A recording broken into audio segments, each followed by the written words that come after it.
Beleza é com ele. Meu entrevistado de hoje entende de beleza como poucos e comemora 25 anos de atuação na cirurgia plástica.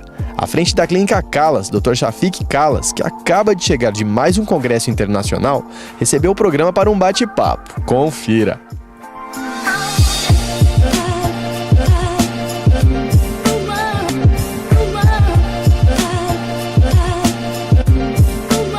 Doutor, rosto é o cartão de visitas de homens e mulheres. Hoje, o que há de mais eficaz e assertivo em relação à cirurgia plástica? Tiago, hoje os pacientes têm procurado muito o facelift, a cirurgia facial. Com a idade, os pacientes querem se sentir melhor, com um rejuvenescimento maior e a naturalidade. Sempre eles argumentam muito isso, né? Então, o maior medo do paciente é que ele venha fazer um facelift, uma cirurgia plástica na face e que mude aquela naturalidade toda. Então, hoje a tendência, as técnicas, é deixar o mais natural possível, com menos cicatriz e uma recuperação, isso é muito importante, rápida, né? Porque hoje a vida está muito corrida, as pessoas trabalham, estudam, família, então querem se recuperar um pouco mais rápido. Então a técnica hoje permite muito isso. Doutor, não quero fazer uma cirurgia plástica, quero recorrer a um botox ou a um preenchimento. Qual é o caminho? A quem ele é indicado? Explica um pouquinho. Então, daí nós classificamos como paciente não cirúrgico, né? O profissional, o cirurgião plástico, ele tem que avaliar o paciente, sendo não cirúrgico, igual você está falando, tem que ir para a opção do botox, dos preenchimentos, peelings, né? Hoje tem diversos tratamentos, fotorrejuvenescimento, que melhoram as condições e que o paciente daí evite a cirurgia, porque ele realmente não quer, isso tem que ser respeitado. Diferente do paciente cirúrgico, ele chega e fala, não, quero operar, realmente é isso que eu quero, e o profissional ele aí explica detalhadamente como que é o procedimento, né?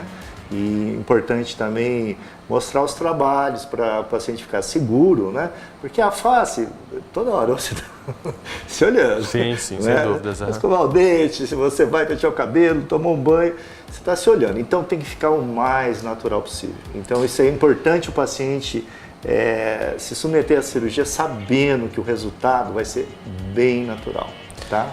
Não adianta, por exemplo, acho que é bem legal que a gente estava conversando nos bastidores, uma mulher chegar e não ter uma estrutura para querer ter um lábio de Angelina Jolie, por exemplo, ou ficar com o rosto todo paralisado. É uma questão hoje de naturalidade, é isso, né?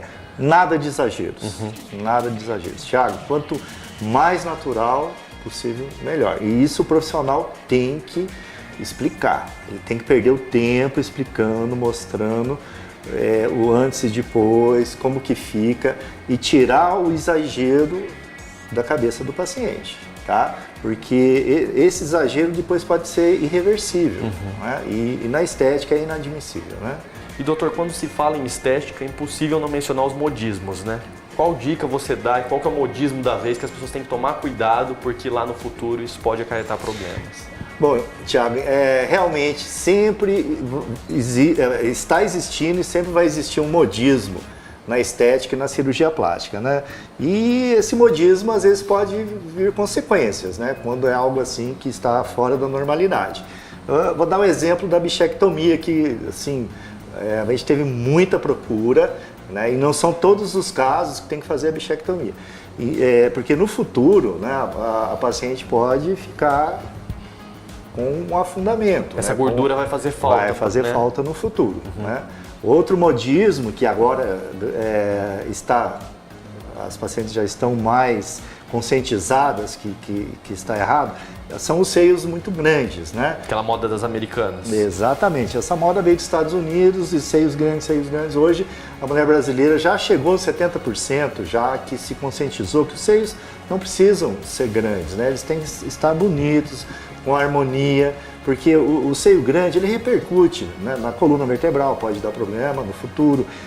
A pitose, a queda do seio, principalmente após uma gestação, uma amamentação, aí depois a paciente vai ter a consequência, vai ter que tirar excesso de pele, né? Então essa conscientização é muito importante. Então, a paciente tem que ouvir muito o profissional e o profissional ser muito sincero e muito realista. Isso é a empatia entre médico e paciente. E isso faz com que daí a paciente crie confiança e no futuro vai sempre ver que o profissional estava com a razão e acaba voltando a esse profissional e fazendo outros procedimentos. Então essa sinceridade, a empatia é muito importante, sinceridade de ambas as partes, tanto do paciente como do profissional, do cirurgião. E doutor, por exemplo, uma pessoa que fez uma cirurgia de mamas, uma no rosto, rinoplastia, né, o nariz, a blefaro aqui embaixo dos olhos, das pálpebras, né? Qual que é o período de recuperação? Porque as pessoas elas têm aquele imediatismo, né? É interessante dizer que tem todo um período, né, também, né, para aquele resultado se concretizar, no caso, né? Olha, depende da cirurgia, Thiago. Tem cirurgias que a recuperação é muito rápida, né? Mas no geral é assim, a recuperação de um mês já ajuda bastante, a definitiva é 6 meses, tá? Para ver o resultado mesmo. Tem casos que a gente até depende muito de organismo e do cuidado da paciente. Certo. Então, tem casos às vezes que vem aqui com 1 semana, 10 dias, a gente fica até impressionado com o resultado, tá? Então, os cuidados, a genética é muito importante. Mas, em média, 30 dias, não que vai ficar acamado, não. Tem muitos casos que a gente libera para estudar, até para trabalhar sem esforço e sem dirigir praia, piscina, mas no geral a recuperação está cada vez melhor, tá? Desde que o paciente cuide. Doutor, para concluir nosso papo, eu estou com umas perguntas aqui que eu captei antes e tem uma aqui que é a que mais me fizeram, que é o seguinte. Pergunta para o doutor quais dicas para quem quer submeter a uma cirurgia plástica. Então, por exemplo, exames, uma preparação, o resultado. O que assim, dá uma pincela para a gente as dicas para quem quer recorrer à cirurgia plástica. Bom, primeiro, o paciente tem que procurar um especialista, membro da Sociedade Brasileira de Cirurgia Plástica, com o título do Conselho Federal de Medicina. Isso é muito importante, porque vai comprovar o estudo dele. E também a empatia, não deve se procurar um só, né?